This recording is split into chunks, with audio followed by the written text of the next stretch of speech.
दूसरा, मैंने पत्र लिखा शिवराज सिंह चौहान साहब को। रीडेंसिफिकेशन स्कीम के अंतर्गत रीवा में 3 प्लॉट की एक कॉम्प्रिहेंसिव योजना बनाई गई है, मिलीजुली योजना बनाई गई है। बिल्डर को जमीन देने के लिहाज से कलेक्ट्रेट, सरकारी कुछ आवास और हनुमाना चौराहे पे कमर्शियल वैल्यू की एक ज़मीन है, उसको ऑक्शन करने के लिए उन्होंने ये योजना बनाई है। पहली बात तो यह है कि रीडेंसिफिकेशन पॉलिसी के अंतर्गत ही आती नहीं। रीडेंसिफिकेशन तो जिस ज़मीन को ऑक्शन होता है उसी ज़मीन में रीडेंसिफिकेशन होता है।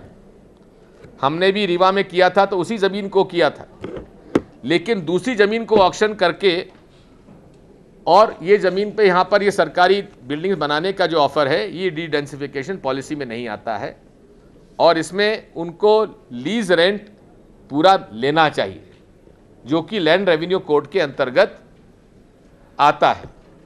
मेरी जानकारी यह है कि इसमें भी मैच फिक्सिंग हो गई है।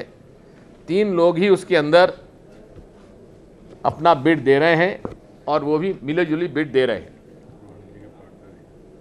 और इसमें किस पे आरोप है? आप कौन से भाजपा के नेता हैं? इसमें तो ये इन्वेस्टिगेशन का, मैं तो कहता हूं कि आप लोगों को भी इस बारे में एक चुनौती है आपके लिए कि इन्वेस्टिगेशन जर्नलिज्म भी कोई चीज़ होती है, आप भी पता लगाइए और उजागर करिए।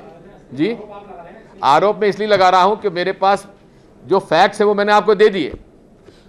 किस बिल्डर के किसके साथ संबंध है उसका भी आप कहेंगे, वही पता लगा लूंगा मैं।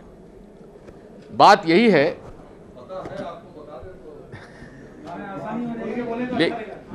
लेकिन जब तक मेरे पास प्रमाण हाथ में ना जाए ऐसी झूठे बात करूंगा नहीं। इसलिए उसका मैं इंतजार आप कर लीजिए, वो भी कर दूंगा।